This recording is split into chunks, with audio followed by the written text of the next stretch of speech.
ਕਿ ਸਾਡਾ ਸਿਧਾਂਤ ਸਰਬੱਤ ਦੀ ਚਿੰਤਾ ਕਰਦਾ ਹੈ। ਜੀ ਜੀ ਜੀ ਤੇ ਸਰਬੱਤ ਦਾ ਭਲਾ ਲੋਚਦਾ ਹੈ ਤੇ ਸਰਬੱਤ ਦਾ ਭਲਾ ਤੇ ਚਿੰਤਾ ਕਰਨ ਵਾਸਤੇ ਸਾਡੀ ਆਪਣੀ ਸ਼ਕਤੀ ਬਣੀ ਰਹਿਣੀ ਚਾਹੀਦੀ ਹੈ। ਬਿਲਕੁਲ ਬਿਲਕੁਲ ਤੇ ਪੋਲੀਟੀਕਲਾਈਜ਼ ਹੋ ਚੁੱਕਾ ਸਾਰਾ ਜੀ ਹੋ ਗਿਆ, ਜਿਸ ਨੇ ਬੜਾ ਨੁਕਸਾਨ ਕੀਤਾ ਬਿਲਕੁਲ। ਚਾਹੇ ਐਸਜੀਪੀਸੀ ਹੈ, ਚਾਹੇ ਇੰਸਟੀਟਿਊਸ਼ਨਸ ਨੇ, ਚਾਹੇ ਅਕਾਲ ਤਖਤ ਸਾਹਿਬ ਹੈ, ਚਾਹੇ ਦੀ ਸ਼ਖਸੀਅਤਾਂ ਨੇ। ਸੋ ਜਦੋਂ ਮੈਂ ਸ਼ੁਰੂ ਵਿੱਚ ਦੇਖਿਆ ਕਿ manifestation of God in nature ਹੈ ਕ੍ਰੀਏਚਰ ਦੀ, ਤਾਂ ਫਿਰ ਉਹਦੇ ਚ ਕੀ ਕਹਿੰਦਾ ਜਿਹੜੇ ਸਾਰੇ ਇਹ ਪ੍ਰੈਜ਼ੈਂਟ ਥਾਟ ਨੇ, ਕੈਪੀਟਲਿਜ਼ਮ, ਸੋਸ਼ਲਿਜ਼ਮ, ਕਮਿਊਨਿਜ਼ਮ ਵਗੈਰਾ, ਇਹਦੇ ਜਿਹੜਾ ਬੇਸਿਕਲੀ ਸੈਂਟਰ ਚ ਕੈਪੀਟਲ ਹੈ, ਪੂੰਜੀ ਹੈ। ਬਿਲਕੁਲ ਬਿਲकुल। ਤੇ ਪੂੰਜੀ ਹੈ ਤੇ ਉਹ ਪ੍ਰੋਫਿਟ ਕਮਾਉਂਦੇ ਨੇ ਜੀ।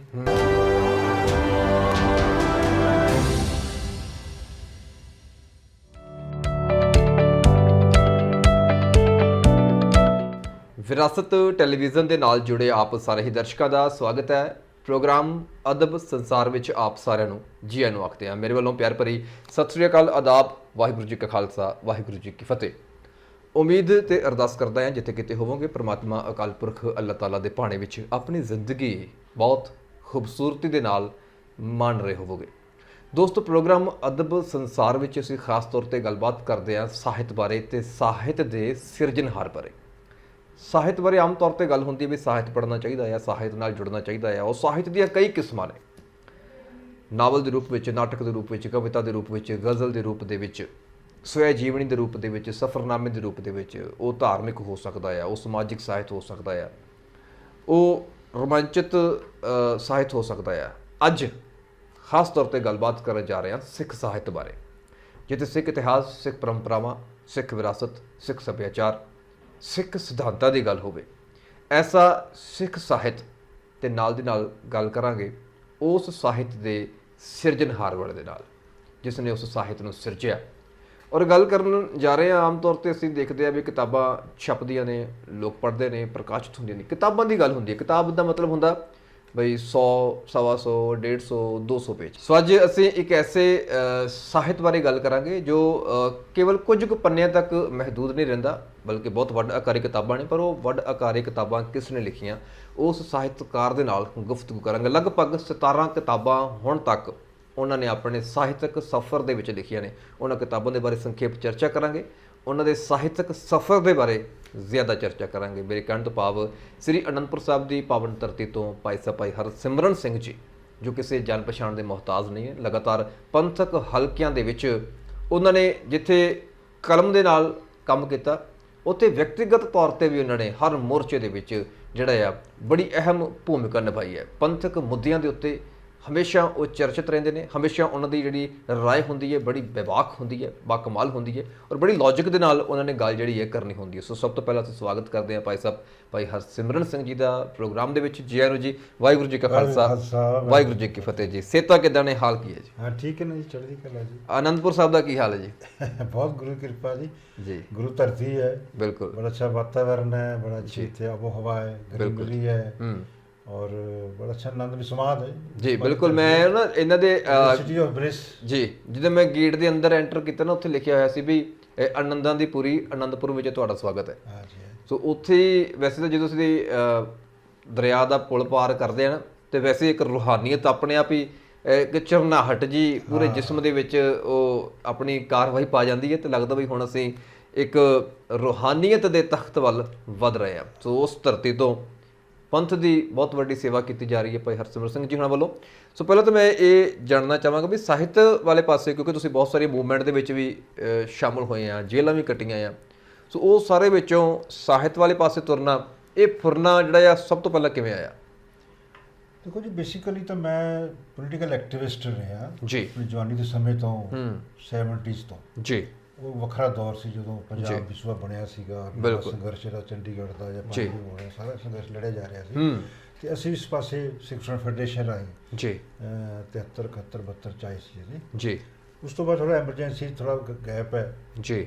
ਫਿਰ ਕੀ ਹੋਇਆ ਕਿ 1977 ਜਦੋਂ ਐਮਰਜੈਂਸੀ ਖਤਮ ਹੋਈ ਨਾ ਜੀ, ਤੇ ਉਹ ਜਦੋਂ ਸੰਤ ਹਰਚੰਦ ਸਿੰਘ ਲੌਂਗੋਵਾਲ ਉਦੋਂ ਅਕਾਲੀ ਦਲ ਦੇ ਪ੍ਰਧਾਨ ਸੀਗੇ, ਬਿਲਕੁਲ, ਇਹ ਸਾਡੇ 19 ਸੈਕਟਰ ਗੁਰਦੁਆਰੇ ਆਏ ਜੀ। ਰਾਤ ਦਾ ਸਮਾਗਮ ਸੀਗਾ। ਅੱਛਾ ਜੀ। ਉੱਥੇ ਨੇ ਹੋਰ ਗੱਲਾਂ ਕਰਦੇ, ਕਿਉਂਕਿ ਮੋਰਚਾ ਖਤਮ ਹੋ ਕੇ ਹਟਿਆ ਸੀਗਾ, ਅਕਾਲੀ ਦਲ ਨੇ ਲਾਇਆ ਸੀ। ਉੱਥੇ ਨੇ ਇੱਕ ਵਾਕ ਸੀ ਜੀ, ਲੈਕਚਰ ਦਿੰਦੇ ਆ ਕਿ ਅਸੀਂ ਜਿਹੜੇ ਸਿੱਖ ਨੇ ਉਹ ਪਰਾਏ ਹੱਕਾਂ ਲਈ ਪੈਦਾ ਹੋਏ ਆ। ਅੱਛਾ ਹੈ ਜੀ। ਐਕਚੁਅਲੀ ਕਿਉਂਕਿ ਜਿਹੜਾ ਮੋਰਚਾ ਲੱਗਿਆ ਸੀ ਐਮਰਜੈਂਸੀ ਇੰਦਰਾ ਗਾਂਧੀ ਦੇ ਖਿਲਾਫ, ਬਿਲਕੁਲ ਦੂਸਰੇ ਸਿੱਖ ਵਾਸਤੇ ਤਾਂ ਸੀਗਾ, ਸਿੱਖ ਮਤਲਬ ਹਿੱਤਾਂ ਵਾਸਤੇ, ਲੇਕਿਨ ਜਿਹੜੇ ਦੂਜੇ ਲੋਕ ਜਿਹਨਾਂ ਦੇ ਦੇਸ਼ ਤੇ ਸੀਗੇ ਉਹਨਾਂ ਨੂੰ ਰਿਹਾਈ ਵਾਸਤੇ ਜਾਂ ਐਮਰਜੈਂਸੀ ਦਾ ਜਿਹੜਾ ਆਟੋਕ੍ਰੈਟਿਕ ਦਾ ਐਟੀਟਿਊਡ ਸੀ ਇੰਦਰਾ ਗਾਂਧੀ ਦੇ ਖਿਲਾਫ ਸੀਗਾ। ਬਿਲਕੁਲ। ਜਦੋਂ ਉਹਨਾਂ ਨੇ ਕਿਹਾ ਨਾ ਸਿੱਖ ਪਰਾਏ ਹੱਕਾਂ ਲਈ ਪੈਦਾ ਹੋਏ, ਉਹ ਮੇਰੀ ਪਹਿਲੀ ਚੋਟ ਸੀਗੀ। ਠੀਕ ਹੈ ਜੀ। ਉਹ ਇੱਕ ਆਪਣੇ ਆਪ ਵਿੱਚ ਇੱਕ ਦ੍ਰਿਸ਼ਟੀਕੋਣ ਵੀ ਹੈ ਜੀ, ਬਟ ਇਹ ਵੀ ਗੱਲ ਹੈ ਕਿ ਅਸੀਂ ਸਿੱਖ ਜਿਹੜੇ ਨੇ ਪਰਾਏ ਹੱਕਾਂ ਲਈ ਪੈਦਾ ਹੋਏ ਆ, ਵੀ ਅਸੀਂ ਆਪਣੀ ਕੌਮ ਦੀ, ਆਪਣੇ ਪੰਥ ਦੀ, ਆਪਣੇ ਜਿਹੜੇ ਸਾਡੇ ਸਿਧਾਂਤ ਨੇ ਉਹਨਾਂ ਵਾਸਤੇ ਵੀ ਤਾਂ ਲੜਨਾ। ਗੁਰੂ ਗ੍ਰੰਥ ਸਾਹਿਬ ਦਾ ਸਿਧਾਂਤ ਹੈ, ਬਿਲਕੁਲ, ਉਸ ਵਾਸਤੇ ਵੀ ਤਾਂ ਆਪਾਂ ਲੜਨਾ ਨੇ, ਸੰਘਰਸ਼ ਕਰਨਾ ਹੈ, ਉਹਦੀ ਅੱਗੇ ਜਾ ਕੇ ਲੋਕਾਂ ਨੂੰ ਦੱਸਣਾ ਹੈ ਜੀ।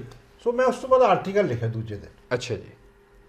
ਤੇ ਉਹ ਮੈਂ ਆਰਟੀਕਲ ਲਿਖਿਆ ਆਪ, ਚੋਂ ਕੋਈ ਪੰਜਾਬ ਯੂਨੀਵਰਸਿਟੀ ਸਰਵਿਸ ਕਰਦਾ ਸੀ, ਟਾਈਪਿਸਟ ਮੈਂ ਆਪ ਸੀਗਾ, ਤੇ ਮੈਂ ਟਾਈਪ ਕੀਤਾ। ਉਹ 15-16 ਸਫ਼ਿਆਂ ਦਾ ਇੱਕ ਲੇਖ ਛਪਣ ਗਿਆ। ਅੱਛਾ ਜੀ। ਫਿਰ ਉੱਥੇ ਉਹ ਇੱਕ ਡਾਕਟਰ ਹਰਦੇਵ ਸਿੰਘ ਸੱਚਰ ਹੁੰਦੇ ਸੀ ਪੰਜਾਬੀ ਡਿਪਾਰਟਮੈਂਟ 'ਚ। ਠੀਕ ਹੈ। ਮੈਂ ਉਹਨਾਂ ਨੂੰ ਵੇਖਿਆ ਵੀ ਤੁਸੀਂ ਕਿਤਾਬ ਦਾ ਜਿਹੜਾ ਮੈਂ ਲਿਖਿਆ ਆਰਟੀਕਲ ਪੜ੍ਹੋ। ਮੈਂ ਥੋੜ੍ਹੇ ਜਿਹੇ ਪੁਆਇੰਟਸ ਦਿੱਤੇ ਹੋਏ ਸੀਗੇ। ਅੱਛਾ ਜੀ।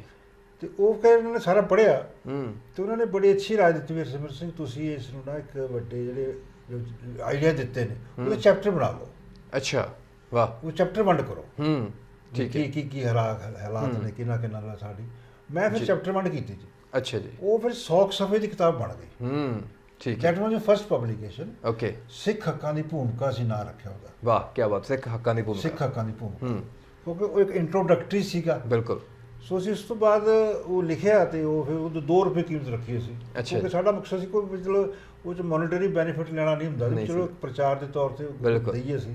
ਸੋ ਉਹ 1000 ਕਿਤਾਬ ਛਪਾਈ। ਅੱਛਾ ਜੀ। ਤੇ ਉਹ ਫਿਰ ਪਹਿਲਾ ਮੇਰਾ ਵੈਂਚਰ ਸੀ, ਉੱਥੋਂ ਸ਼ੁਰੂਆਤ ਹੋ ਗਈ ਤੁਹਾਡੀ। ਉਸ ਤੋਂ ਬਾਅਦ ਫਿਰ ਚਲੋ ਕਿ ਅਸੀਂ ਫਿਰ ਸੰਘਰਸ਼ 'ਚ ਇਨਵਾਲਵ ਹੋ ਗਏ। ਦਲ ਖਾਲਸਾ ਬਣਾਇਆ 1978 'ਚ ਜੀ। ਐਂਡ ਫਿਰ ਮੈਂ 81 'ਚ ਜਦੋਂ ਸਾਡਾ ਹਵਾਈ ਜਹਾਜ਼ ਅਗਵਾ ਕੀਤਾ ਸਾਡੀ ਪਾਰਟੀ ਨੇ, ਦਲ ਖਾਲਸਾ ਨੇ, ਤੇ ਉਦੋਂ ਫਿਰ ਮੈਂ ਜੇਲ੍ਹ ਚਲਾ ਗਿਆ। 3-4 ਸਾਲ ਮੇਰੇ 4 ਸਾਲ ਜੇਲ੍ਹ 'ਚ ਲੱਗ ਗਏ। ਅੱਛਾ ਜੀ। ਸੋ ਮੈਂ ਅਲਟੀਮੇਟਲੀ 1985 'ਚ ਰਿਹਾ ਹੋਇਆ। ਠੀਕ ਹੈ। ਉਹ ਘੱਲੂਘਾਰਾ ਵਾਪਰ ਗਿਆ। ਹਾਂ। ਤੁਸੀਂ ਉਸ ਵੇਲੇ ਜੇਲ੍ਹ 'ਚ ਸੀਗੇ। ਫਿਰ ਕੀ ਹੋਇਆ ਕਿ ਜੇਲ੍ਹ ਵਿੱਚ ਪੜ੍ਹਨ ਦਾ ਬੜਾ ਮੌਕਾ ਮਿਲਿਆ।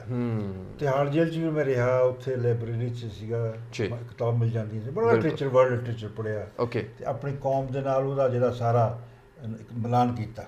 ਤੁਲਨਾ ਤੋਂ ਬੜੀ ਵੱਡੀ ਗੱਲ ਕਿ ਉਹ ਹੁਣ ਮੈਨੂੰ ਬਸ ਅਫਸੋਸ ਲੱਗਦਾ ਕਿ ਮੈਂ ਜਿਹੜਾ 2 ਲਿਟਰੇਚਰ ਮੈਂ ਲਿਖਿਆ ਆਪ, ਉਹ ਸੀਗਾ ਕਿ ਇੱਕ ਲੀਨ ਯੂਰਸ ਦੀ ਕਿਤਾਬ ਹੈ, ਐਕਸੋਡਸ। ਅੱਛਾ ਜੀ। ਉਹ ਯਹੂਦੀਆਂ ਦੇ ਹਿਸਟਰੀ ਬਾਰੇ ਹੈ, ਹਿਸਟੋਰੀਕਲ ਨਾਵਲ ਹੈ, ਤੇ ਮੈਂ ਉਹ 600+ ਪੇਜ ਦੀ ਕਿਤਾਬ ਹੈ। ਅੱਛਾ ਜੀ। ਤੇ ਮੈਂ ਪੰਜਾਬੀ 'ਚ ਟ੍ਰਾਂਸਲੇਟ ਕੀਤੀ ਸੀ ਉਹ। ਵਾਹ।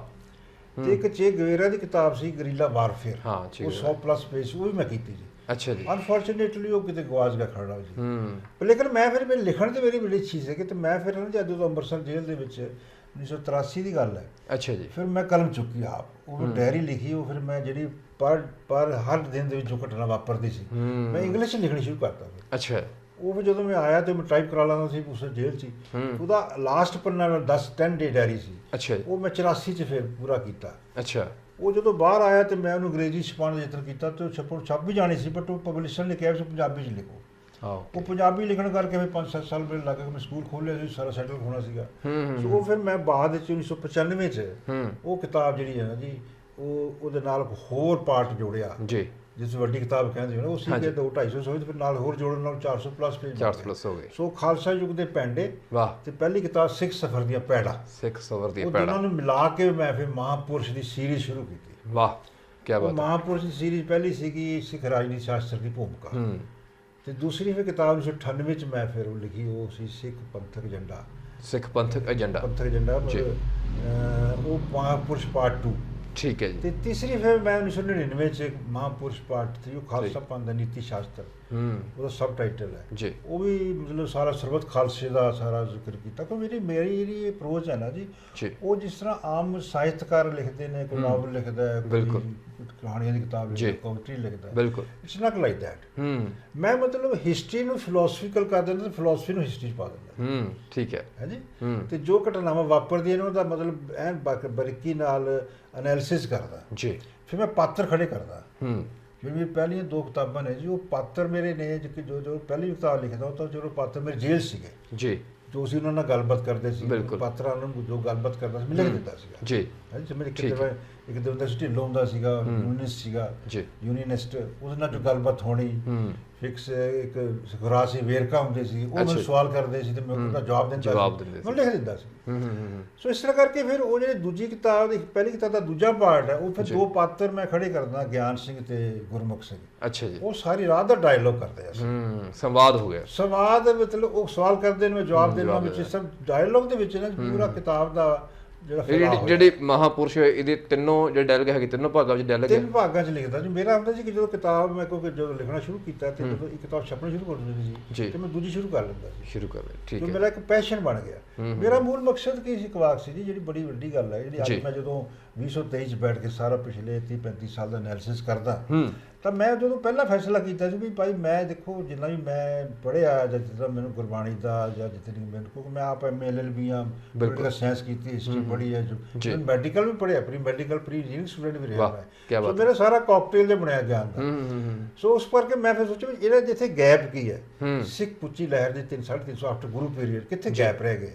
ਉਹ ਮੈਂ ਸੋਚਿਆ ਵੀ ਜਿਹੜਾ ਸਾਡਾ ਸਿਧਾਂਤ ਹੈ ਫਰੋਮ ਡੇ 1 ਬੰਦਾ ਸਿੰਘ ਬਹਾਦਰ ਤੋਂ ਲੈ ਕੇ ਵਰਤਮਾਨ ਤੱਕ, ਜਿਹੜਾ ਗੁਰੂ ਗ੍ਰੰਥ ਸਾਹਿਬ ਦੀ ਫਿਲਾਸਫੀ ਹੈ, ਕਿਉਂਕਿ ਦੇਖੋ ਫਿਲਾਸਫੀ ਹੀ ਸਟੇਟਸ ਬਣਾਉਂਦੀ ਹੈ। ਬਿਲਕੁਲ, ਫਿਲਾਸਫੀ ਤੁਹਾਨੂੰ ਜਿਹੜੀ ਸਮੱਸਿਆ ਹੱਲ ਕਰਦੀ ਹੈ, ਹਿਸਟਰੀ ਜਿਹੜੀ ਹੈ ਤੁਹਾਨੂੰ ਇਨਫੋਰਮੇਸ਼ਨ ਦਿੰਦੀ ਹੈ, ਹਿਸਟਰੀ ਕ੍ਰੀਏਟ ਜਾਂ ਮੋਟੀਵੇਟ ਕਰ ਸਕਦੀ ਹੈ।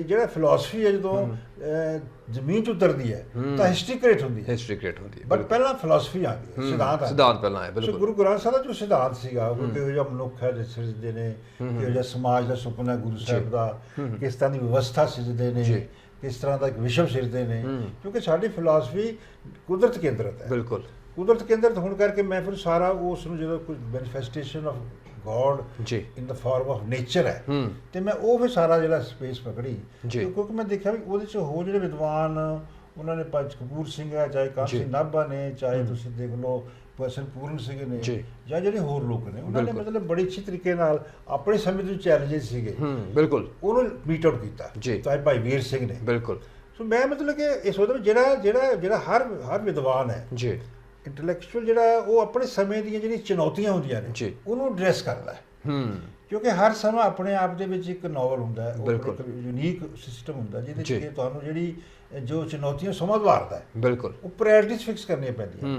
ਸੋ ਮੈਂ ਜਦੋਂ ਆਪਣੇ ਕਿਉਂਕਿ ਜਿਹੜਾ ਬੇਜਨ ਐਕਟਿਵਿਟੀ ਜੀਵਨ ਸੀਗਾ ਉਹ ਤਾਂ ਚਲੋ ਪਿੱਛੇ ਰਹਿ ਗਿਆ, ਮੈਂ ਫਿਰ ਇਸ ਪਾਸੇ ਆਪਣੀ ਡਿਵੋਟ ਕੀਤਾ ਕਿ ਮੈਂ ਜਿਹੜਾ ਇਸ ਲਈ ਸਿੱਖ ਪੰਥ ਨੂੰ ਦੱਸਾਂ ਕਿ ਸਾਡੀਆਂ ਇੰਸਟੀਟਿਊਸ਼ਨਸ ਕੀ ਨੇ, ਸਾਡਾ ਮਕਸਦ ਕੀ ਹੈ, ਗੁਰੂ ਗ੍ਰੰਥ ਸਾਹਿਬ ਦਾ ਵੱਡਾ ਮਿਸ਼ਨ ਕੀ ਹੈ, ਮੈਂ ਉਹਨੂੰ ਫਿਰ ਪੰਥਕ ਮਿਸ਼ਨ ਦੇ ਰੂਪ ਵਿੱਚ ਲਿਆ।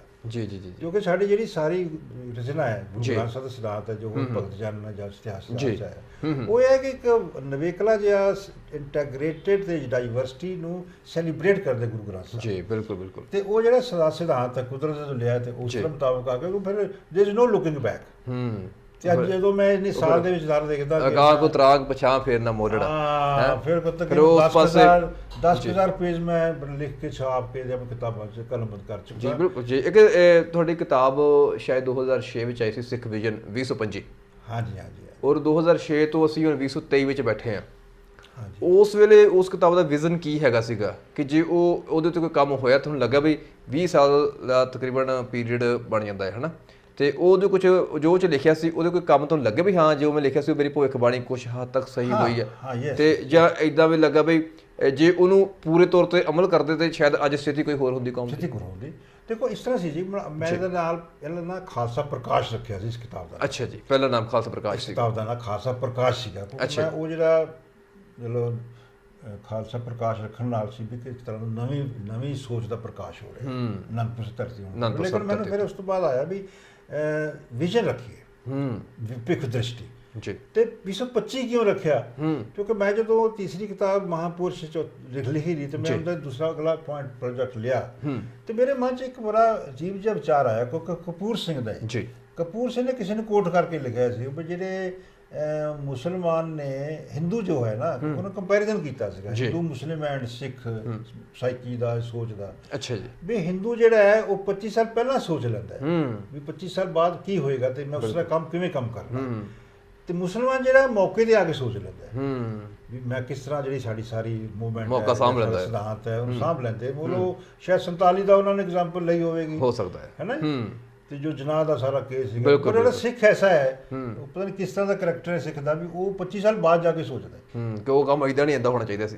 ਅਸੀਂ ਵੀ ਪਿੱਛੇ ਰਹਿ ਗਏ ਜੇ ਸਾਡਾ ਕੋਈ ਮਿਸਹੈਪ ਹੋ ਗਿਆ। ਸੋ ਉਹ ਫਿਰ ਮੈਂ ਨਾ ਜੀ ਸਿੱਖ ਵਿਜ਼ਨ 125 ਦੱਸ ਕੇ ਇਹ ਕੌਮ ਨੂੰ ਦੱਸਣ ਦਾ ਯਤਨ ਕੀਤਾ ਵੀ ਇਹ ਗੱਲਾਂ ਨੇ, ਉਹ 4-5 ਭਾਗ ਨੇ ਜੀ। ਉਹਦੇ 'ਚ ਮੈਂ ਮਤਲਬ ਸਿੱਖਾਂ ਨੂੰ ਕਿਹਾ ਵੀ ਤੁਸੀਂ ਮਤਲਬ ਕਿਸ ਤਰ੍ਹਾਂ ਦੀ ਇੱਕ ਸਫਲ ਕੌਮ ਹੋ ਸਕਦੀ ਹੈ, how can we can emerge as ਇਕ ਸਕਸੈਸਫੁਲ ਨੇਸ਼ਨ ਜੀ।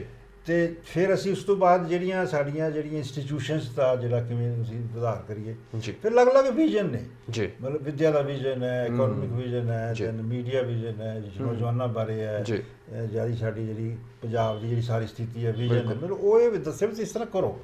ਲੇਕਿਨ ਉਹ ਚੂੰਕਿ ਇੱਕ ਪੋਲੀਟੀਕਲ ਡਾਕੂਮੈਂਟ ਬਣ ਜਾਂਦਾ ਹੈ, ਇਹ ਜੇ ਬੜਾ ਵੱਡਾ ਸੀਗਾ ਵਿਜ਼ਨ, ਲੇਕਿਨ ਉਹਨੂੰ ਜਿਹੜਾ ਕਾਫੀ ਤਕਰੀਬਨ ਕਾਫੀ ਸਫੇ ਸੀ ਉਹਦੇ 500 ਵੱਡੇ ਸਾਈਜ਼ ਦੇ ਸੀ ਜੀ, ਔਰ ਵੱਡਾ ਸਾਈਜ਼ ਸੀਗਾ ਕਿਉਂਕਿ ਉਹ ਕਿਤਾਬ ਸਾਈਜ਼ ਲਈਏ ਤੇ 700 ਪਲੱਸ ਪੇਜ ਬਣ ਜਾਂਦੇ ਸੀਗੇ। ਸੋ ਮੈਂ ਮਤਲਬ ਇਸ ਕਰਕੇ ਲਿਖਿਆ ਤਾਂ ਜ਼ਰੂਰ ਆਪਣੇ ਮੈਂ ਸੈਮੀਨਾਰ ਵੀ ਕਰਾਂ, ਕਿਉਂਕਿ ਇੱਕ ਬੜੀ ਅਜੀਬ ਜਿਹੀ ਗੱਲ ਹੁੰਦੀ ਕਿ ਜਦੋਂ ਤੁਸੀਂ ਜਿਹੜੀ, ਕਿਉਂਕਿ ਮੈਂ ਯੂਨੀਵਰਸਿਟੀ ਅਕਾਦਮਿਕਸ ਤੋਂ ਬਾਹਰ ਬੈਠਾ, ਇੱਕ ਯੂਨੀਵਰਸਿਟੀ ਅਕਾਦਮਿਕਤਾ ਹੁੰਦੀ ਹੈ ਜਿਹੜੀ ਯੂਨੀਵਰਸਿਟੀ ਬੈਠ ਕੇ ਆਪਣੇ ਪ੍ਰੋਜੈਕਟਸ ਲੈਂਦੇ ਨੇ, ਉਹ ਮਦਦ ਹੀ ਹੁੰਦੀ ਹੈ, ਖੋਜ ਕਰਦੇ ਨੇ, ਸੈਮੀਨਾਰਸ ਕਰਾਉਂਦੇ ਨੇ, ਸਾਰਾ ਕਰਦੇ ਨੇ। ਲੇਕਿਨ ਇਹ ਯੂਨੀਵਰਸਿਟੀ ਅਕਾਦਮਿਕਸ ਤੋਂ ਬਾਹਰ ਜਿਵੇਂ ਖਾਸ ਤੌਰ ਤੇ ਕਪੂਰ ਸਿੰਘ ਨੇ, ਗੁਰਤੇਜ ਸਿੰਘ ਨੇ, ਡਾਕਟਰ ਸਵਰਾਜ ਸਿੰਘ ਨੇ ਜਾਂ ਹੋਰ ਕੋਈ, ਉਹ ਮੇਰਾ ਵੀ ਇਹਦੇ ਚ ਨਾਂ ਆ ਜਾਂਦਾ, ਬਾਹਰ ਬੈਠੇ ਕੰਮ ਕੀਤਾ ਜੀ ਜੀ ਬਿਲਕੁਲ। ਸੋ ਇਸ ਕਰਕੇ ਜਦੋਂ ਫਿਰ ਕੀਤਾ ਵੀ ਆਪ ਹੀ ਸੈਮੀਨਾਰ ਕਰਦੇ ਹਾਂ, ਅਸੀਂ ਆਪ ਹੀ ਸਾਰਾ ਲੋਕਾਂ ਨੂੰ ਕਰਦੇ ਹਾਂ ਜੀ। ਲੇਕਿਨ ਪੜ੍ਹੀ ਬੜੀ ਗਈ। ਮੈਂ ਆਪਣੇ ਦਰਸ਼ਕਾਂ ਨੂੰ ਦੱਸਣਾ ਚਾਹੁੰਦਾ ਵੀ, ਔਰ ਤੁਹਾਡੇ ਨਾਲ ਮੈਂ ਕੋਈ ਗੱਲ ਕੀਤੀ ਹੈ ਵੀ ਮੈਂ ਜੇ ਤੁਹਾਡੀ ਲਿਖਤਾਂ ਵਿੱਚ ਮੈਨੂੰ ਸਭ ਤੋਂ ਮੇਰੀ ਫੇਵਰੇਟ ਕਿਤਾਬ ਉਹੀ ਆ, ਤੇ ਮੈਨੂੰ ਲੱਗਦਾ ਵੀ ਸਾਨੂੰ 12-13 ਸਾਲ ਇੱਕ ਦੂਜੇ ਨਾਲ ਵਰਤਦਿਆਂ ਹੋ ਗਏ ਆ। ਜਿੰਨੀ ਵਾਰੀ ਵੀ ਸਾਡੀ ਮੁਲਾਕਾਤ ਹੋਈ ਹੋਊਗੀ ਮੇਰੀ ਭਾਈ ਸਾਹਿਬ ਨਾਲ, ਮੈਂ ਉਸ ਕਿਤਾਬ ਦਾ ਜ਼ਿਕਰ ਪੱਕਾ ਕੀਤਾ ਆ, ਹਮੇਸ਼ਾ ਅੱਜ ਵੀ ਆਉਂਦੇ ਆ, ਮੈਂ ਉਹ ਕਿਤਾਬ ਬਾਰੇ ਗੱਲ ਕੀਤੀ ਆ। ਉਸ ਤੋਂ ਬਾਅਦ ਫਿਰ ਇਸ ਤਰ੍ਹਾਂ ਹੁੰਦਾ ਨਾ ਜੀ ਕਿ ਉਹ ਪੋਲੀਟੀਕਲ ਕੋਈ ਡਾਕੂਮੈਂਟ ਸੀਗਾ, ਬਿਲਕੁਲ ਇਸ ਕਰਕੇ ਨੇਚਰ ਸੀਗਾ। ਜੇਕਰ ਪੋਲੀਟੀਕਲ ਆਗੂ ਜਿਹੜੇ ਨੇ ਸਾਡੇ ਪੰਥ ਦੇ, ਐਚਪੀਸੀ ਅਕਾਲ ਤਖਤ ਸਾਹਿਬ ਹੈ ਜਾਂ ਅਕਾਲੀ ਦਲ ਹੈ, ਜਿਸ ਤੋਂ ਬਾਅਦ ਬਾਹਰ ਬੈਠੀ ਧਿਰਾਂ ਨੇ, ਸੰਘਰਸ਼ੀ ਧਿਰਾਂ ਨੇ, ਅਗਰ ਉਹ ਸਟੱਡੀ ਕਰਦੀਆਂ ਜੀ ਤੇ ਉਹਦੇ ਵਾਸਤੇ ਨਿੱਠ ਕੇ ਸਸਟੇਨਡ ਐਫਰਟਸ ਕਰਦੀਆਂ ਤਾਂ ਨੇਚਰਲੀ ਸੇ ਪ੍ਰੋਗਰੈਸ ਨਿਕਲਣੀ ਸੀ। ਸੋ ਮੇਰਾ ਉਹ ਕੋਈ ਵਿਸ਼ਫੁਲ ਥਿੰਕਿੰਗ ਰਹਿ ਗਈ ਵੀ ਅੱਜ 23, 24, 25 ਆ ਗਿਆ, ਲੇਕਿਨ ਉਹ 25 ਤੱਕ ਕੀ ਹਾਲਾਤ ਨੂੰ, ਮੇਰੇ ਇੱਕ ਤਾਂ ਮਾਂ ਸੀਗਾ ਵੀ ਇੱਕ ਤਾਂ 100 ਸਾਲ ਹੋ ਗਏ ਨੇ ਐਜੂਕੇਸ਼ਨ ਬਣੀ ਨੂੰ, ਤੇ 25 ਸਾਲ ਦਾ ਸਮਾਂ ਪਹਿਲੀ ਸਦੀ ਦਾ ਕਾਫੀ, ਜਿਹੜਾ ਕਿ ਅਗਲੀ ਸਦੀ ਦਾ ਸਫ਼ਰ ਕਰਨਾ ਹੁੰਦਾ ਜੀ। ਸੋ ਕੀਤੀ ਹੈ, ਲੇਕਿਨ ਸਵਾਲ ਹੈ ਵੀ ਫਿਰ ਉਸ ਤੋਂ ਬਾਅਦ ਮੈਂ ਆਪ ਹੀ ਡਿਪਡਾਈਵ ਕਰਦਾ ਰਿਹਾ ਜੀ।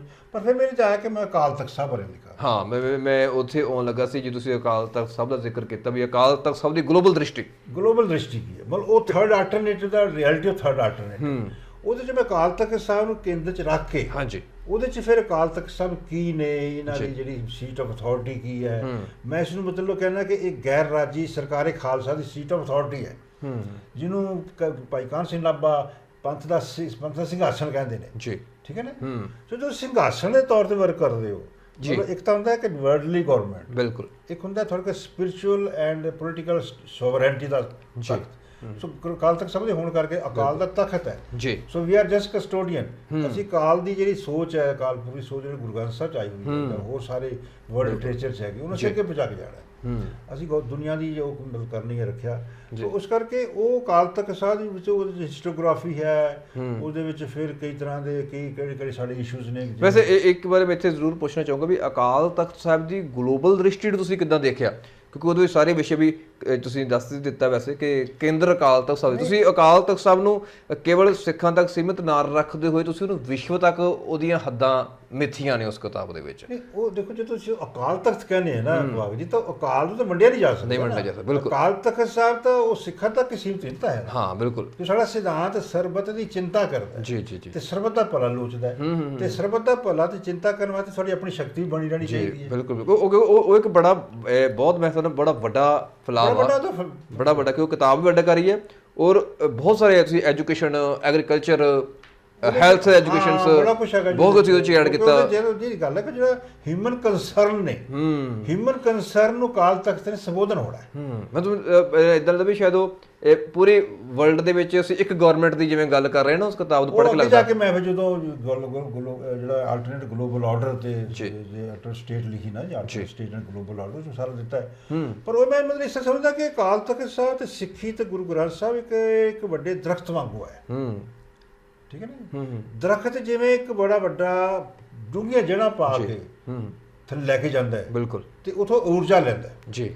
ਤੇ ਛੋਟੀ ਜਿਹੀ ਧਰਤੀ ਰੱਖ ਕੇ ਤੇ ਬਾਕੀ ਫੈਲਾ ਕਰਦਾ ਹੈ। ਉਹਦੇ ਫਲ ਫੁੱਲ ਸ਼ੇਡ ਸਾਰੀ ਲੱਕੜ ਦਿੰਦਾ ਹੈ, ਮਤਲਬ ਹਵਾ ਸਾਫ਼ ਕਰਦਾ, ਵੱਡਾ ਦਰਖਤ ਹੈ। ਜੀ ਬਿਲਕੁਲ। ਸੋ ਮੈਂ ਸਮਝਦਾ ਕਿ ਜਿਹੜੀ ਸਿੱਖੀ ਹੈ ਸਾਡੀ ਉਹ ਦਰਖਤ ਵਾਂਗ ਹੈ, ਸਾਡੀ ਇੰਸਟੀਟਿਊਸ਼ਨ ਦਰਖਤ ਵਾਂਗ ਹੈ। ਤੇ ਜੇ ਅਸੀਂ ਸਟੇਟ ਦੀ ਗੱਲ ਵੀ ਕਰਦੇ, ਆਪਣੇ ਰਾਜ ਦੀ ਗੱਲ ਵੀ ਕਰਦੇ, ਪੰਜਾਬ ਸਾਡੀ ਧਰਤੀ ਹੈ, ਤਾਂ ਉਹ ਵੀ ਇੱਕ ਸਾਡਾ ਬੇਸ ਹੈ। ਬਿਲਕੁਲ। ਉਹ ਬੇਸ ਤੇ ਅਸੀਂ ਆਪਣੇ ਆਪ ਨੂੰ ਕਿਵੇਂ ਸ਼ਕਤੀਸ਼ਾਲੀ ਰੱਖਣਾ ਹੈ, ਉਹ ਮੇਰੀ ਕਿਤਾਬਾਂ ਸਾਰੀ ਉਸ ਵੱਲ ਸਿੱਧਤ ਨੇ। ਇੱਕ ਮੈਂ ਵੈਸੇ ਥੋੜਾ ਜਿਹਾ ਵਿਸ਼ੇ ਤੋਂ ਬਾਹਰ ਹੋ ਰਿਹਾ ਸਾਡਾ ਕਿ ਜਿਵੇਂ ਤੁਸੀਂ ਅਕਾਲ ਤਖਤ ਸਾਹਿਬ ਦੀ ਗੱਲ ਕੀਤੀ, ਜਿਸ ਤਰ੍ਹਾਂ ਅਸੀਂ ਅਕਾਲ ਤਖਤ ਨੂੰ ਇੰਨਾ ਵੱਡਾ ਮਤਲਬ ਤੁਸੀਂ ਕਨਸੈਪਟ ਲੈ ਆਂਦਾ, ਉਹਨੂੰ ਤੁਸੀਂ ਵਿਸ਼ਵ ਦੇ ਨਾਲ ਜੋੜ ਰਹੇ ਆ, ਤੇ ਠੀਕ ਆ ਅਕਾਲ ਨੂੰ ਵੰਡਿਆ ਵੀ ਨਹੀਂ ਜਾ ਸਕਦਾ, ਬੜਾ ਕਮਾਲ ਦਾ ਇਹ ਤੁਸੀਂ ਉਦਾਹਰਨ ਪੇਸ਼ ਕੀਤਾ ਹੈ, ਤਰਕ ਪੇਸ਼ ਕੀਤਾ ਹੈ। ਪਰ ਜੇ ਮੌਜੂਦਾ ਸਥਿਤੀ ਦੀ ਹਾਲਾਤ ਵੇਖਦੇ ਆ ਬਈ ਕਿਤੇ ਨਾ ਕਿਤੇ ਜਿਹੜੀ ਆ ਕਸ਼ਮਕਸ਼ ਜਿਹੜੀ ਹੈ ਕਿਤੇ ਨਾ ਕਿਤੇ ਸਿੱਖ ਹਲਕਿਆਂ ਵਿੱਚ ਅਕਾਲ ਤਖਤ ਸਾਹਿਬ ਦੇ ਬਾਬਤ ਜਾਂ ਉੱਥੇ ਦੀਆਂ ਜਿਹੜੀਆਂ ਕੁਝ ਸਰਗਰਮੀਆਂ, ਮੈਨੂੰ ਲੱਗਦਾ ਸ਼ਾਇਦ ਉਹ ਸਿਆਸੀ ਪ੍ਰਭਾਵ ਜ਼ਿਆਦਾ ਹੋਣ ਕਰਕੇ ਉਹ ਪ੍ਰਭਾਵਿਤ ਹੋਇਆ, ਲੱਗਦਾ ਕੁਛ ਇੱਦਾਂ। ਨਹੀਂ, ਉਸ ਨੂੰ ਮੁੱਖ ਰੱਖ ਕੇ ਨਾ ਮੈਂ ਫਿਰ ਸੈਕੰਡ ਪਾਰਟ ਲਿਖਿਆ। ਅੱਛਾ ਜੀ। ਸੈਕੰਡ ਪਾਰਟ ਲਿਖਿਆ ਤਾਂ ਕਿ ਅਕਾਲ ਤਖਤ ਜਥੇਦਾਰ ਨੂੰ ਪਤਾ ਲੱਗੇ ਵੀ ਕੀ ਕਰਨਾ ਹੈ। ਉਹ ਪਹਿਲਾਂ ਤਾਂ ਗੱਲ ਤਾਂ ਇਹ ਵੀ ਦੇਖੋ ਸਾਡੇ 'ਚ ਬੜਾ ਗੈਪ ਨੇ, ਇਹ ਤਾਂ ਪੋਲੀਟੀਕਲਾਈਜ਼ ਹੋ ਚੁੱਕਾ ਸਾਰਾ ਜੀ, ਹੋ ਗਿਆ, ਜਿਸ ਨੇ ਬੜਾ ਨੁਕਸਾਨ ਕੀਤਾ। ਬਿਲਕੁਲ। ਚਾਹੇ ਐਸਜੀਪੀਸੀ ਹੈ, ਚਾਹੇ ਇੰਸਟੀਟਿਊਸ਼ਨਸ ਨੇ, ਚਾਹੇ ਅਕਾਲ ਤਖਤ ਸਾਹਿਬ ਹੈ, ਚਾਹੇ ਦੀ ਸ਼ਖਸੀਅਤਾਂ ਨੇ। ਪੋਲੀਟੀਕਲਾਈਜੇਸ਼ਨ ਹੋਰ ਕਰਕੇ ਨਾ ਕਿ ਉਹਦੇ ਨਾਲ ਜਿਹੜੀ ਸਾਡੀ ਜਿਹੜੀਆਂ ਕ੍ਰੀਏਟੀਵਿਟੀ ਹੈ ਨਾ ਜੀ, ਉਹ ਇਫੈਕਟ ਹੋ ਗਈ ਹੈ। ਇੱਕ ਜ਼ਰੂਰਤ ਨਾਲ ਕੰਮ ਕਰਨਾ, ਗੱਲ ਕਰਨੀ। ਉਹ ਜਦੋਂ ਮੈਂ ਅਕਾਲ ਤਖਤ ਦੇ ਪੰਥਕ ਸਰੋਕਾਰ ਲਿਖੇ ਨਾ ਜੀ, ਉਹ ਜਥੇਦਾਰ ਸਾਹਿਬ ਦੀ ਸ਼ਖਸੀਅਤ ਡਿਸਕਸ ਕੀਤੀ, ਫਿਰ ਜਥੇਦਾਰ ਸਾਹਿਬ ਲੈ ਕੇ ਸਰੋਕਾਰ ਕੀ ਨੇ ਉਹ ਡਿਸਕਸ ਕੀਤੇ, ਫਿਰ ਉਹਨੂੰ ਕਿਵੇਂ ਇੰਪਲੀਮੈਂਟ ਕੀਤਾ ਜਾ ਸਕਦਾ ਉਹ ਕੀਤੇ ਨਾ ਜੀ। ਠੀਕ ਹੈ। ਪਰ ਮੈਂ ਮਤਲਬ ਲਗਾਤਾਰ ਇਸ ਨੂੰ ਸੋਚਦੇ ਹੋਏ ਲੱਗਿਆ ਰਿਹਾ। ਜਿਹੜੀ ਤੁਸੀਂ ਗੱਲ ਕਰਦੇ ਹੋ ਜੀ, ਉਹ ਬੜੀ ਵੱਡੀ ਇੱਕ ਸਾਡੇ ਸਾਹਮਣੇ ਇੱਕ ਚੁਣੌਤੀ ਹੈ, ਸੰਕਟ ਵੀ ਹੈ।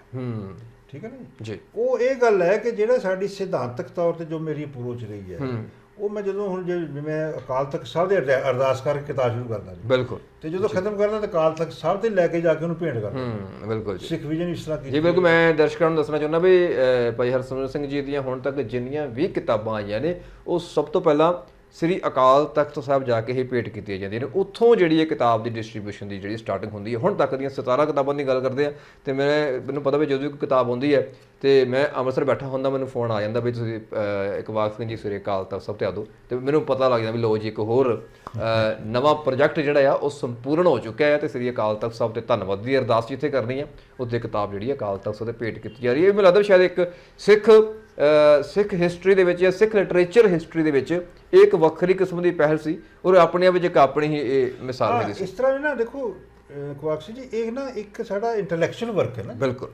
ਕਿਉਂਕਿ ਮੈਂ ਕੌਮ ਨੂੰ, ਪੰਥ ਨੂੰ, ਦੁਨੀਆ ਨੂੰ ਇੰਟੈਲੈਕਚੁਅਲ ਰਿਚ ਕਰਨਾ ਚਾਹੁੰਦਾ ਜੀ, ਗੁਰੂ ਗ੍ਰੰਥ ਸਾਹਿਬ ਦੇ ਸਿਧਾਂਤ ਤੇ। ਬਿਲਕੁਲ। ਇਸੇ ਕਰਕੇ ਜਦੋਂ ਫਿਰ ਮੈਂ ਜਿਹੜੀ ਉਸ ਤੋਂ ਅਗਲਾ ਪ੍ਰੋਜੈਕਟ ਲਿਆ, ਉਹ ਵਿਸਮਾਦ ਤੀਸਰਾ ਬਦਲ ਸੀਗਾ। ਤੀਸਰਾ ਬਦਲ ਜੀ, ਉਹ ਮੈਂ ਕਿਹਾ ਤਿੰਨ ਭਾਗਾਂ ਦੇ ਵਿੱਚ ਸੀ, ਉਹ ਵੀ 3 ਪਾਰਟ ਦੇ ਵਿੱਚ ਇੱਕੋ ਬੁੱਕ 'ਚ ਉਹ ਸਾਰਾ ਕੰਪਾਈਲ ਕੀਤਾ, ਜਿਹੜੀ ਉਹ 1100 ਸਫਾ ਹੈ। ਜੀ ਜੀ ਜੀ। ਸੋ ਵਿਸਮਾਦ ਤੀਸਰਾ ਬਦਲ ਉਹ ਨੇਚਰਲੀ ਹੈ ਕਿ ਜਿਹੜੀ ਸਾਡੀ ਜਿਹੜਾ ਬਦਲ ਕਿਉਂ ਹੈ, ਕਿਉਂਕਿ ਉਹਦੇ 'ਚ ਮੈਂ ਇਹ ਸਾਰਾ ਡਿਸਕਸ ਕੀਤਾ ਜਿਹੜੀ ਦੁਨੀਆ ਨੂੰ ਕਿਹੜੇ ਜਿਹੜੇ ਸਿਧਾਂਤ ਨੇ ਲੀਡ ਕਰ ਰਹੇ ਨੇ। ਉਹ 'ਚ ਕੈਪੀਟਲਿਜ਼ਮ ਹੈ, ਪੈਸਿਫਿਕ ਥਾਟ ਹੈ, ਵੈਸਟਰਨ ਫਿਲਾਸਫੀ ਹੈ। ਬਿਲਕੁਲ। ਫਿਰ ਦੂਜੀ ਆ ਗਈ ਮੈਕਸਿਮ ਜਿਹੜੀ ਕਮਿਊਨਿਜ਼ਮ ਹੈ ਜੀ, ਫਿਰ ਸੋਸ਼ਲਿਜ਼ਮ ਹੈ। ਸੋ ਇਹ ਚੀਜ਼ਾਂ ਜਿਹੜੀਆਂ ਨੇ ਜਦੋਂ ਅਸੀਂ ਸਿੱਖਦੇ ਕਿ ਬਦਲ ਕੀ ਹੈ, ਇਹ ਦੁਨੀਆ ਇਹ ਜਿਹੜੇ ਸਿਧਾਂਤ ਨੇ 300-400 ਸਾਲਾਂ 'ਚ ਕੰਮ ਕਰਦੇ ਥੱਕ ਵੀ ਗਏ ਨੇ। ਬਿਲਕੁਲ। ਕਿਉਂਕਿ ਜਿਹੜਾ ਸੈਂਸ ਆਫ ਫਟੀਗ ਆ ਜਾਂਦੀ ਹੈ। ਗੁਰੂ ਗ੍ਰੰਥ ਸਾਹਿਬ ਦਾ ਫਲਸਫਾ ਐਸਾ ਜਿਹੜਾ ਕਿ ਹਮੇਸ਼ਾ ਤਰੋ-ਤਾਜ਼ਾ ਰਹਿੰਦਾ ਹੈ। ਤਰੋ-ਤਾਜ਼ਾ। ਸੋ ਜਦ ਮੈਂ ਤਾਂ ਉਸ ਨੂੰ ਫਿਰ ਲਿਆ ਕਿ ਜਿਹੜਾ ਵਿਸਮਾਦ ਹੈ ਉਹਦਾ ਸਾਡਾ ਜਿਹੜਾ ਇੱਕ ਆਪਣੇ ਆਪ ਦੇ ਕੋਈ ਸੋਸ਼ਲਾਈਜ਼ ਕਰਨ ਦੀ ਜ਼ਰੂਰਤ ਸੀ। ਸੋ ਜਦੋਂ ਮੈਂ ਸੁਣੂ ਦੇਖਿਆ ਕਿ manifestation of God in nature ਹੈ ਕ੍ਰੀਏਚਰ ਦੀ, ਤਾਂ ਫਿਰ ਉਹਦੇ 'ਚ ਕੀ ਕਹਿੰਦਾ ਜਿਹੜੇ ਸਾਰੇ ਇਹ ਪ੍ਰੈਜ਼ੈਂਟ ਥਾਟ ਨੇ, ਕੈਪੀਟਲਿਜ਼ਮ, ਸੋਸ਼ਲਿਜ਼ਮ, ਕਮਿਊਨਿਜ਼ਮ ਵਗੈਰਾ, ਇਹਦੇ ਜਿਹੜਾ ਬੇਸਿਕਲੀ ਸੈਂਟਰ 'ਚ ਕੈਪੀਟਲ ਹੈ, ਪੂੰਜੀ ਹੈ। ਬਿਲਕੁਲ ਬਿਲਕੁਲ। ਤੇ ਪੂੰਜੀ ਹੈ ਤਾਂ ਉਹ ਪ੍ਰੋਫਿਟ ਕਮਾਉਂਦੇ ਨੇ ਜੀ, ਹੈ ਨਾ ਜੀ। ਉਹ ਪੂੰਜੀ ਤੇ ਪ੍ਰੋਫਿਟ ਦੁਆਲੇ ਹੀ ਸਾਰੀ ਪਿਛਲੇ 300-400 ਸਾਲ ਦੀ ਜਿਹੜੀ ਸਾਰੀ ਥਿਊਰੀ ਘੁੰਮ ਰਹੀ ਹੈ। ਬਿਲਕੁਲ ਜੀ। ਤੇ ਜਿਹੜੇ ਗੁਰਬਾਣੀ ਦੀ ਸਿਧਾਂਤ ਨੇ ਮੈਂ ਉਹਨਾਂ ਨੂੰ ਪੈਰਾਡਾਈਮ ਸ਼ਿਫਟ ਕੀਤਾ ਵੀ ਇਹ ਇਹਨਾਂ ਨੂੰ ਪਾਸੇ ਕਰ ਦਿਓ ਤੇ ਵਿੱਚ ਕੁਦਰਤ ਲਿਆਦੀ ਜੀ, ਤੇ ਉਹਦਾ ਕੁਦਰਤ ਦਾ ਵਿਸਮਾਦ ਹੈ। ਵਿਸਮਾਦ ਹੋ ਗਿਆ। ਸੋ ਵਿਸਮਾਦ ਜਿਹੜਾ ਆਪਣੇ ਆਪ ਜਦੋਂ ਸੋਸ਼ਲਾਈਜ਼ ਕਰਦੇ ਹੋ ਤਾਂ ਕੁਦਰਤ ਦਾ ਮਾਡਲ ਤੁਹਾਡੇ ਜੀਵਨ 'ਚ ਆ ਜਾਂਦਾ, ਜੀਵਨ ਦੇ ਵਿੱਚ ਆਉਂਦਾ। ਬਿਲਕੁਲ ਜੀ, ਬਿਲਕੁਲ। ਠੀਕ ਹੈ ਨਾ ਜੀ। ਸੋ ਇਸ ਕਰਕੇ ਤੀਸਰਾ ਬਦਲ ਹੈ, ਇਹ ਫਿਰ ਬੜਾ ਵੱਡਾ ਪ੍ਰੋਜੈਕਟ ਸੀ ਜੀ, ਇਹ ਵੀ ਮੈਂ ਕਿਤਾਬ ਤੇ ਭੇਟ ਕੀਤਾ। ਫਿਰ ਉਸ ਤੋਂ ਬਾਅਦ ਪੰਜਾਬੀ 'ਚ ਇਸ ਨੂੰ ਵਿਸਮਾਦੀ ਵਿਸ਼ਵ ਆਰਡਰ ਲੈਂਦਾ। ਹਾਂ, ਵਿਸ਼ਵ ਆਰਡਰ ਸਾਰੇ ਕਲਚਰਸ ਬੇਸਡ ਨੇ, ਕਿਉਂਕਿ ਕੌਮਾਂ ਤਾਂ ਮਨੁੱਖ ਨੇ ਬਣਾਈਆਂ ਨੇ। ਬਿਲਕੁਲ ਬਿਲਕੁਲ। ਕੈਪੀਟਲਿਸਟ ਮਾਡਲ ਨੇ ਬਣਾਈਆਂ ਨੇ, ਵੈਸਟਰਨ ਬਣਾਈਆਂ ਨੇ, ਲੇਕਿਨ ਕੁਦਰਤ ਦਾ ਮਾਡਲ ਨੇਸ਼ਨ ਦੀ ਨਾ ਕੰਡਕਟ। ਬਿਲਕੁਲ ਬਿਲਕੁਲ। ਉਹ ਹੈ ਕਲਚਰ। ਜਿਹੜੀ ਸਾਡੀ ਕੁਦਰਤ ਦੀ ਜਿਹੜੀ ਖੇਡ ਹੈ, ਕੁਦਰਤ ਦੀ ਸਿਸਟਮ ਹੈ, ਉਹ ਸਾਡੀ ਜ਼ੁਬਾਨਾਂ ਅਲੱਗ-ਅਲੱਗ ਨੇ, ਕਲਚਰ ਅਲੱਗ-ਅਲੱਗ ਨੇ, ਸਾਡੀ ਸ਼ਕਲਾਂ ਅਲੱਗ-ਅਲੱਗ ਨੇ, ਲੇਕਿਨ ਡਾਈਵਰਸਿਟੀ ਨੂੰ ਜਿਵੇਂ ਆਪਾਂ ਹਾਰਮੋਨੀ ਡਾਈਵਰਸਿਟੀ ਇੱਕ ਸੁਰਤਾ ਹੈ ਜੀ ਜੀ ਜੀ, ਕੁਦਰਤ ਦਾ ਮਾਡਲ ਇਹੀ ਹੈ ਨਾ। ਬਿਲਕੁਲ ਬਿਲਕੁਲ। ਸੋ ਇਹ ਇੱਕ ਬੜੀ ਵੱਡੀ ਐਸੀ ਪ੍ਰਾਪਰਟੀ ਹੈ ਕਿ ਅਸੀਂ ਮਤਲਬ ਗੁਰੂ ਜਿਵੇਂ ਕਹਿੰਦਾ ਰਣਜੀਤ ਸਿੰਘ ਦਾ ਨਾਮ ਲਿਆ ਜਾਂਦਾ ਹੈ ਜੀ, ਵੀ ਉਹ ਰਾਜ ਬੜਾ ਵਧੀਆ ਸੀਗਾ, ਸਾਰੇ ਸੁਖੀ ਰਹਿੰਦੇ ਸੀਗੇ। ਉਹਦਾ ਕੀ ਸੀਗਾ ਕਿ ਸਾਰੇ ਨੇ ਹਾਰਮੋਨੀ ਸੀ, ਇੱਕ ਸੁਰਤਾ ਸੀ, ਸੋਚ ਦੀ, ਵਿਚਾਰਾਂ ਦੀ, ਪਰਿਵਾਰਾਂ ਦੀ, ਸਿਸਟਮ ਦੀ, ਸਾਰਾ ਜੀ। ਉਹ ਇਸ ਲਈ ਉਹ ਇੱਕ ਸੁਰਤਾ ਟੁੱਟ ਗਈ ਹੋਈ ਹੈ, ਚਾਹੇ ਵੈਸਟ ਹੈ ਚਾਹੇ ਸਾਡੇ ਚ ਹੈ ਜੀ ਜੀ। ਸੋ ਉਸ ਕਰਕੇ ਮੈਂ ਇਸ ਥਾਂ ਕੇ ਫਿਰ ਜਦੋਂ ਸਮਾਧੀ ਵਿਸ਼ਵ ਅਵਾਰਡ ਦਿੱਤਾ ਤੇ ਫਿਰ ਮੈਂ ਦਸਮ ਗ੍ਰੰਥ ਦਾ ਵੀ 2 ਕਿਤਾਬਾਂ ਲਿਖੀ, ਜਾਪ ਸਾਹਿਬ ਦੀ ਕਮੈਂਟਰੀ ਲਿਖੀ, ਅਕਾਲ ਸੁਸਤਾ ਦੀ ਲਿਖੀ ਜੀ ਜੀ। ਫਿਰ ਕਿਸਾਨੀ ਮੁੱਦੇ ਜਿਹੜੇ ਆ ਸੀ, ਕਿਸਾਨੀ ਸੰਘਰਸ਼, ਉਹ ਤੁਸੀਂ ਸ਼ਾਇਦ ਮੈਨੂੰ ਲੱਗਦਾ ਦਿੱਲੀ ਜਾ ਕੇ ਰਿਲੀਜ਼ ਕੀਤੀ ਸੀ, 22 ਜਨਵਰੀ ਜੀ ਜੀ ਜੀ ਜੀ। ਫਿਰ ਅਸੀਂ ਮਤਲਬ ਲੱਗੇ ਰਹੇ ਹਾਂ ਜੀ।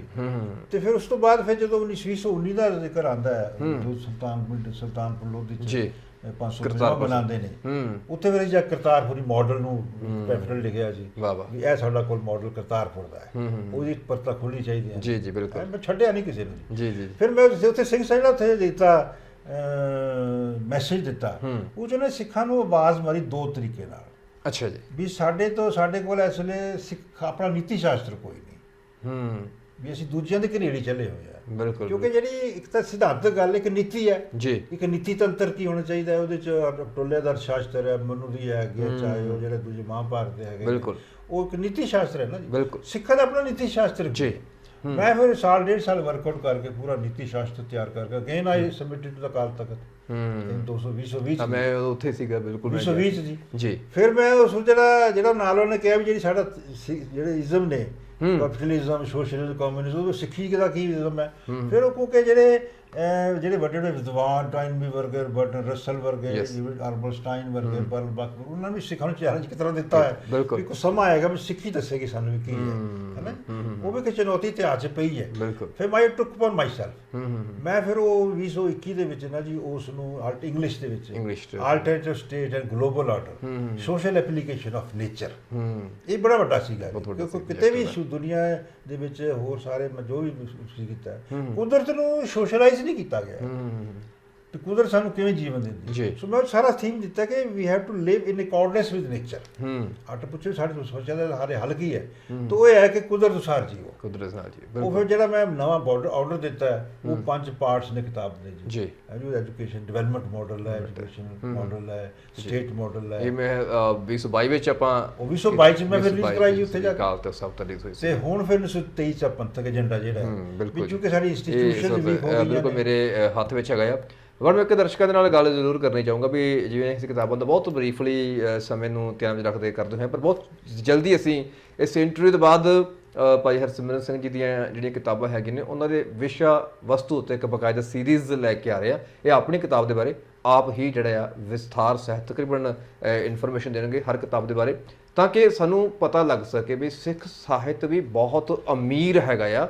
ਔਰ ਇਹ ਨਹੀਂ ਵੀ ਜੋ ਪਹਿਲਾਂ ਲਿਖ ਦਿੱਤਾ ਮੁੜ ਕੇ ਸਿੱਖਾਂ ਨੇ ਕੰਮ ਨਹੀਂ ਕੀਤੇ। ਆਮ ਤੌਰ 'ਤੇ ਮਿਹਣਾ ਇਹ ਦਿੱਤਾ ਜਾਂਦਾ ਵੀ ਸਿੱਖ ਬਾਅਦ ਵਿੱਚ ਅਵੇਸਲੇ ਹੋ ਗਏ ਜੀ, ਇਹਨਾਂ ਨੇ ਮੌਕਾ ਸਾਂਭਿਆ ਨਹੀਂ, ਇਤਿਹਾਸ ਸਿਰਜਿਆ ਬਹੁਤ, ਇਤਿਹਾਸ ਸਾਂਭਿਆ ਨਹੀਂ, ਇਤਿਹਾਸ ਲਿਖਣ ਵਾਲੇ ਗੈਰ ਸਿੱਖ ਸਨ ਔਰ ਮਨਮਰਜ਼ੀਆਂ ਕਰਕੇ। ਬਟ ਮੈਨੂੰ ਲੱਗਦਾ ਵੀ ਭਾਈ ਹਰਸਿਮਰਨ ਸਿੰਘ ਜੀ ਉਹਨਾਂ ਨੇ ਉਸ ਚੀਜ਼ ਨੂੰ ਚੈਲੰਜ ਕੀਤਾ ਹੋਇਆ ਆ, ਔਰ ਇਹ ਮਤਲਬ ਨਹੀਂ ਚੈਲੰਜ ਆਪਣੇ ਆਪ ਤੇ ਲੈ ਕੇ ਬਿਲਕੁਲ ਬਿਲਕੁਲ ਤੇ ਕ੍ਰੀਏਸ਼ਨ ਕੀਤੀ ਜੀ ਜੀ ਬਿਲਕੁਲ। ਉਹ ਚੈਲੰਜ ਐਕਸੈਪਟ ਕਰਕੇ ਵੀ ਇਤਿਹਾਸ ਸਾਂਭਦੇ ਕਿਉਂ ਨਹੀਂ, ਔਰ ਲਿਖਣ ਦਾ ਯਤਨ ਕੀਤਾ ਆ। ਔਰ ਕਿਤਾਬ ਜਿਹੜੀਆਂ ਸਕਰੀਨ ਉੱਤੇ ਤੁਸੀਂ ਟਾਈਟਲ ਤਾਂ ਦੇਖ ਰਹੇ ਹੋਗੇ, ਪਰ ਬਹੁਤ ਜਲਦੀ ਜਿਹੜਾ ਅਸੀਂ ਵਿਰਾਸਤ ਟੈਲੀਵਿਜ਼ਨ ਦੇ ਵੱਲੋਂ ਵਿਸ਼ੇਸ਼ ਉਪਰਾਲਾ ਕਰਾਂਗੇ ਕਿ ਹਰ ਕਿਤਾਬ ਦੇ ਬਾਰੇ ਤੁਹਾਨੂੰ ਜਿਹੜਾ ਆ ਪ੍ਰੋਪਰ ਜਾਣਕਾਰੀ ਦਿੱਤੀ ਜਾ ਸਕੇ, ਉਹਦੇ ਵਿਸ਼ਾ ਵਸਤੂ ਦੇ ਬਾਰੇ।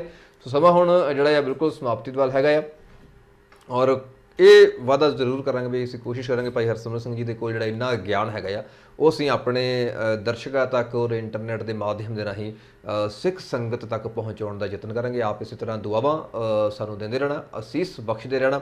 ਸੋ ਲੈਂਦੇ ਇਜਾਜ਼ਤ। ਬਹੁਤ ਬਹੁਤ ਧੰਨਵਾਦ ਜੀ ਭਾਈ ਸਾਹਿਬ ਜੀ ਕੋ ਸਮਾਂ ਦਿੱਤਾ ਆ, ਔਰ ਜਲਦੀ ਫਿਰ ਮਿਲਾਂਗੇ। ਵਾਹਿਗੁਰੂ ਜੀ ਕਾ ਖਾਲਸਾ, ਵਾਹਿਗੁਰੂ ਜੀ ਕੀ ਫਤਿਹ ਜੀ।